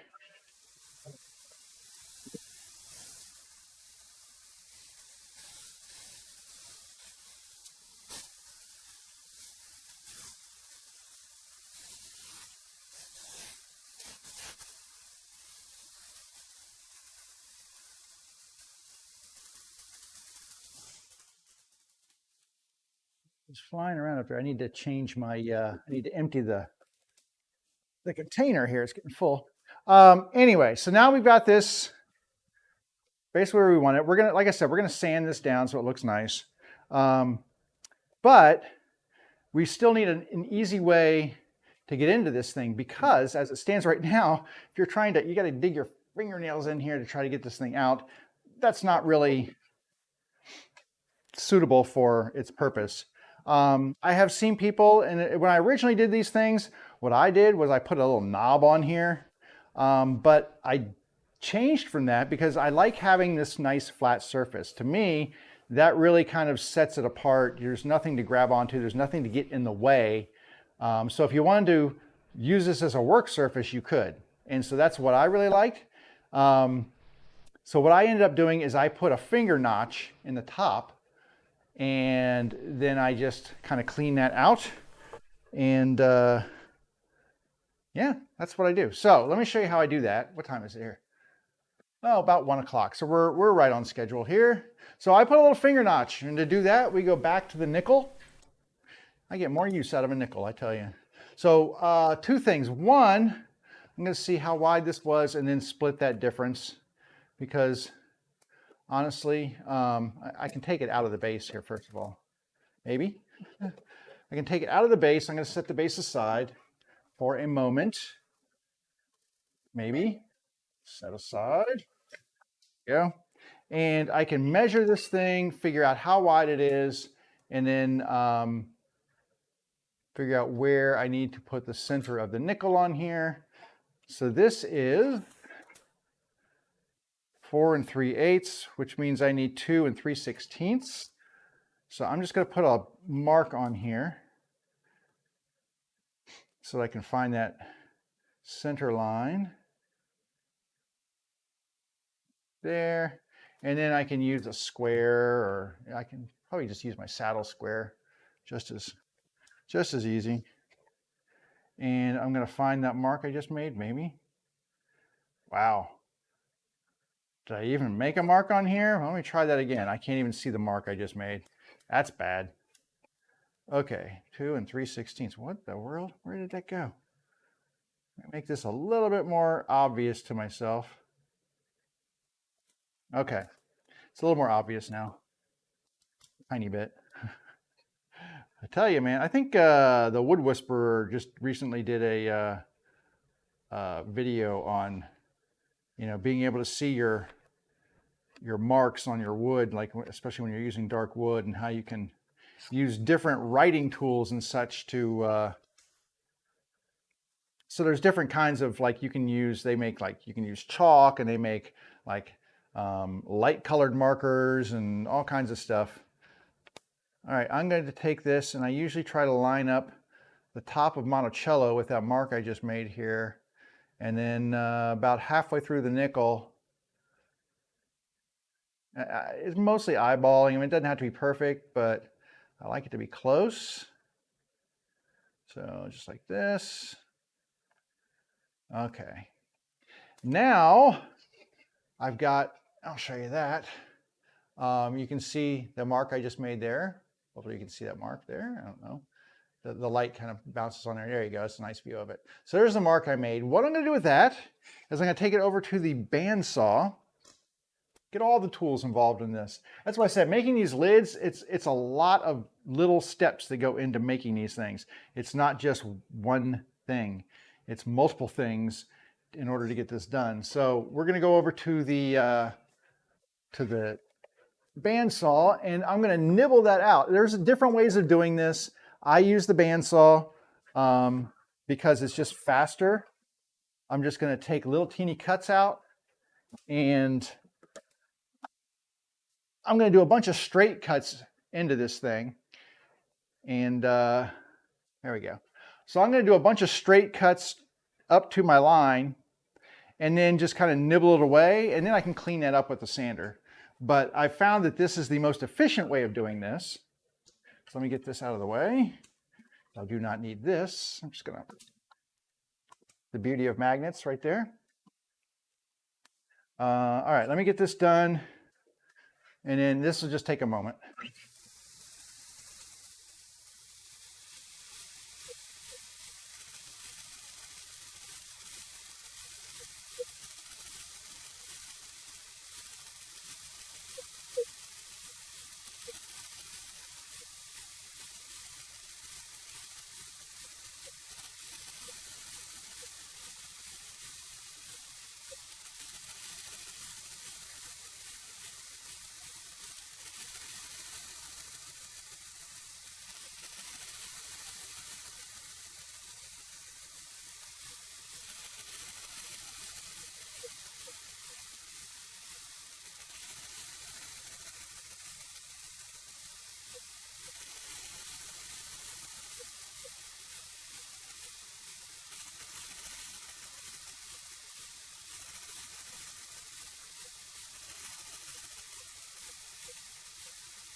Okay. My very noisy bandsaw. It's really super noisy like that. Well, you can't hear it, hopefully. Hopefully you can't hear how noisy it is because of my noise reduction software. But it's very noisy because I have a 3/4 inch blade, which is just a tiny bit too wide for that machine. But it is what it is. All right, the last thing I have to do to this, I'm not done. Wait, there's another tool coming your way. That's right. Like I said, I try to get all this done at one time, so I only have to pull these tools out and use them as needed, but you know, it's what it is. So this last one that needs to do is a spindle sander. So let me grab the spindle sander and bring it over here, because I've got now a little half round circle that I need to clean up. So I'm just going to bring my spindle sander over here and park it up here like this. I've already got I've got a piece of sandpaper on here, and I used to believe it or not, I used to actually do that whole semicircle with the sander, but it was horrible. I mean, I'd be burning through sandpaper spindles and all kinds of stuff. It was not the best way of doing it. And I kind of figured that out after a while. And that's when I went to the bandsaw and I was like, you know, this is much easier. Just get rid of like 3/4 of the wood, actually about 90% of the wood, and then just sand the rest of it. So that's what I do. So we've got, come over here and I'll show you. We've got this little notch now. You can see almost perfect. I take it right up to that line. And now I'm going to finish it off right here, and then we'll be done with this.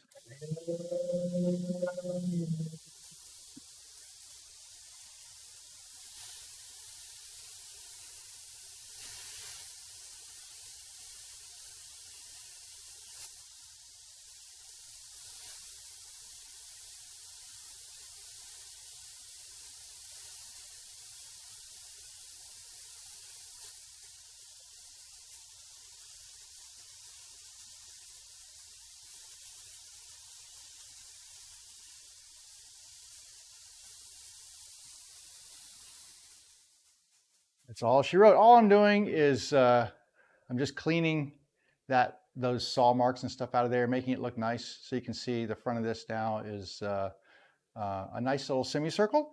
So let me get this off of the bench and out of the way. And then we will look at this actually in place. The last thing I think I will do on this particular thing is I'm going to give it just a little sanding, just to kind of finish up this particular one. And then I'll have to go through and do this entire process for all of them. So this whole process you've been watching with me cutting it to size and flattening it and, you know, using the jointer and the, you know, all this stuff. I do this to all of them. And in the end, hopefully we get a nice fitting lid like this. And it has a little finger hole. You can pull it right out just like that. So that's really nice, right? I think that looks pretty good. Here's another view of it right here. So you can see we've got this really nice lid on here. It's nice flush. We've got a finger hole, makes it nice and easy to open. And when you're done, do it like this. So that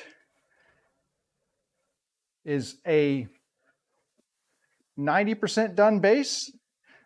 This requires corners and some roundovers on the edges, some sanding, and then some finish. That's where we stand on these. Now, I am going to sand this really quickly just because I've got a couple of places on here. I just want to see about cleaning them up.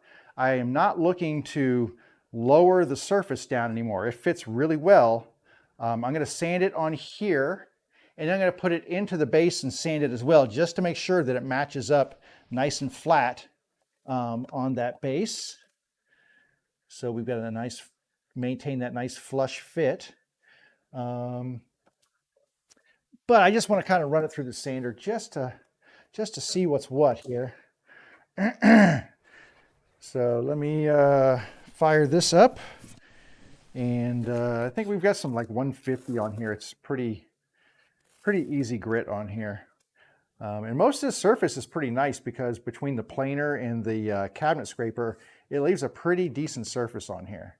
But let's go ahead and get this done here.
right, that's pretty much what I wanted to do with that.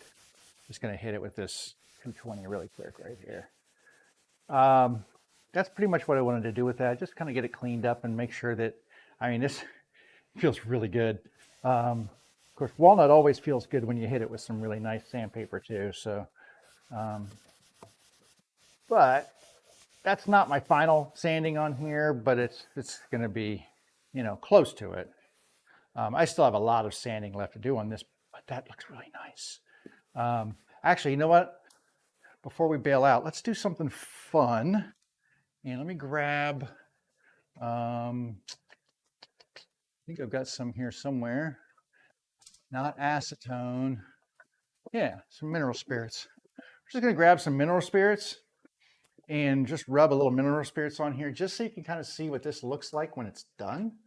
Kind of give you an idea of the finish on this. Hang on, let me just clean some of the dust off first, and then we'll hit it with the mineral spirits.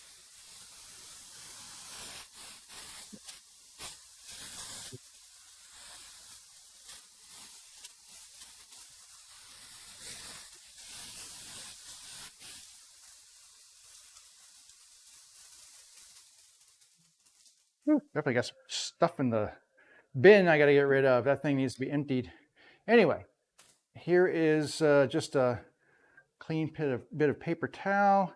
And I'm just going to cover it in mineral spirits and just wipe this down on here and show you a little preview of what this looks like when it gets oiled. It'll be darker than this, but not by a lot. I use a dark walnut oil on this thing, Danish oil, so it kind of looks really nice and adds just a little bit more depth to the color. But that is what it looks like. Pretty lovely. Let me get over here and see if we can get a better view here. And you can see, look at that, just the grain and everything, just, oh, it's so gorgeous on this stuff. So this is what this is going to look like when it's done. My repair job on the inside, I am not unhappy with that. That looks really nice. In fact, if I didn't tell you, you probably wouldn't know. So that is the key to a repair job is, you know what, if you fix something or if there's a problem with it, don't tell people. Because you know what, you're probably the only one who sees it and notices. But anyway, look at the wood grain on this stuff. The walnut is just magical. It's just so lovely. Mineral spirits is a great way to just kind of show off wood grain. This has not been sanded on the side here, so it's not going to look as good, but I picked this piece because it's got this awesome kind of like crotch feathering going on right here, and it's really, really pretty. So that is really nice. The rest of it's just pretty decent looking walnut, but that front part that has that crotch feathering on there, and that it's just lovely. So anyway, that's kind of what we're going for here. That's like I said, we're about 90% done.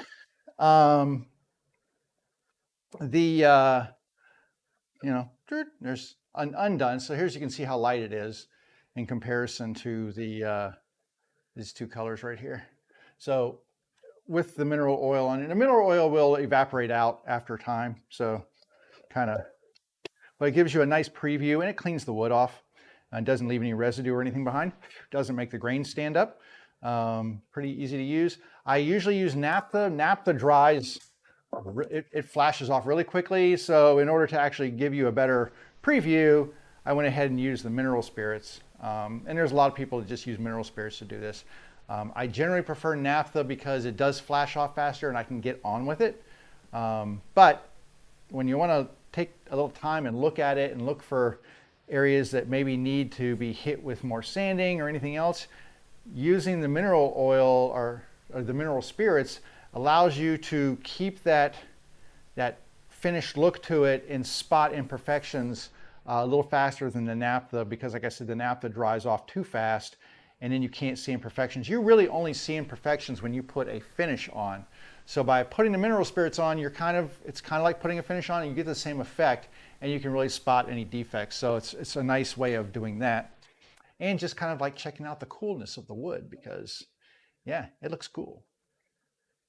All right, this is going to rinse and repeat for 5 times, and then they will all be in this state. The next thing to happen with this is that I will take one of those triangular pieces of wood now that I've cut, right? Where is that thing anyway? It's over here somewhere. Here it is. So I will take this little triangular piece of wood, and I will measure the base and cut these into shorter little sections, probably about 2 3/8 inches or something like that. But I will measure and cut them individually to make sure that I get a really nice fit of the machine in here. And then those will get glued in. Once those are glued in, that's kind of like the home stretch. From there, all we have to do is roundovers, and that's a really, really gentle roundover. It's an 1/8 inch. I could do it by hand if I wanted to, but I have an 1/8 inch that just does a really beautiful job. So I do an 1/8 inch roundover on the top, on the bottom, and around this interior compartment right here. But like I said, it's such a minimal roundover that you don't even almost notice it.